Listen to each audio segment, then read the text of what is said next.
Hello everyone and welcome back to another Hoofo. This is the series where I give you my honest, unfiltered opinions on a variety of subjects that you ask me.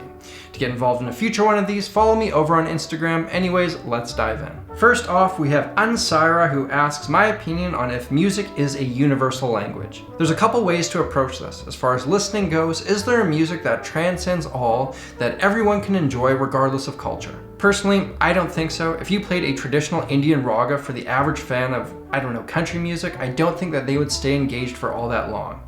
I mean, this is only one example, but there's too much diversity out there for a universal music to exist. Now, if you look at this in terms of musicians communicating with each other, there might be something there. If you took two world-class musicians and put them in the same room, regardless of genre, regardless of what language they spoke, they could probably come up with something pretty cool. I don't think there are many out there who have achieved the level of musicianship for it to truly become a universal language, but there are some.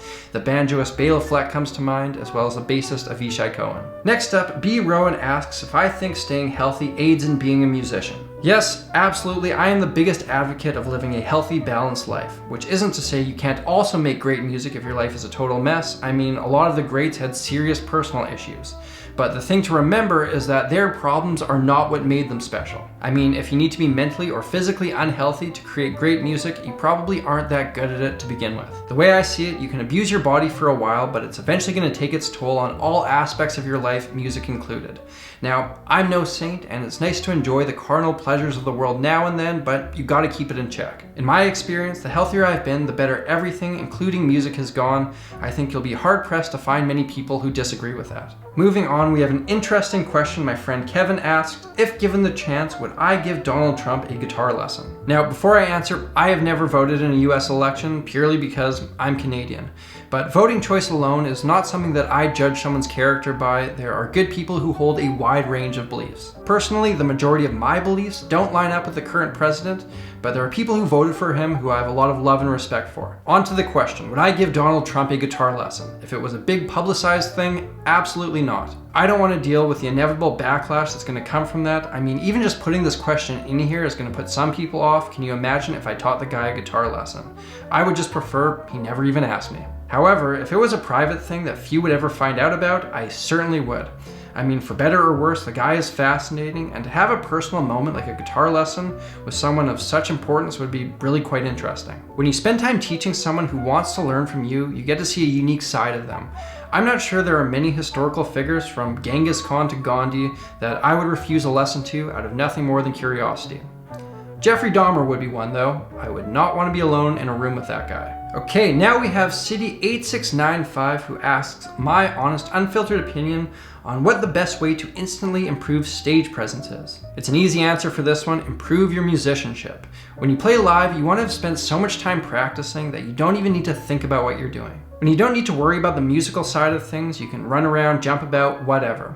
You'll also have more fun when you know you're gonna nail it, and audiences pick up on this kind of stuff. Confidence is a huge part of stage presence. That dude asks, what is a good way to get a foot in the door of the music business? The first thing any aspiring musician needs to do is take care of their product. You need to be undeniably good at whatever it is you do, otherwise you'll be fighting an uphill battle. There are countless really good musicians in every town. If you want to compete, you have to be at least at that level. Otherwise, you've got to be doing something totally unique. If you want to work in music without necessarily being a musician, you need to relentlessly network. Connections are everything in this industry.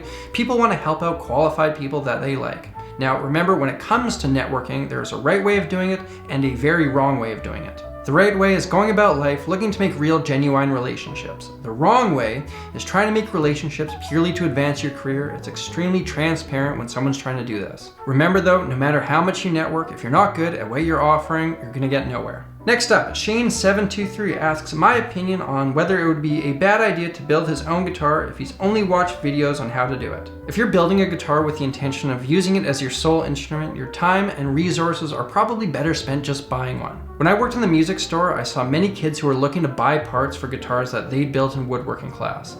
These parts ended up costing just as much as a new guitar anyways, and if I'm being honest, the guitars they built were often pretty hurtin'. I wouldn't recommend it unless you have an interest in the process of building a guitar. If so, then it would be a great idea. The best way to learn to do something is by doing it, and every guitar you build will be better than the last. Next up, Sasquatch Official asks, is Green Day punk?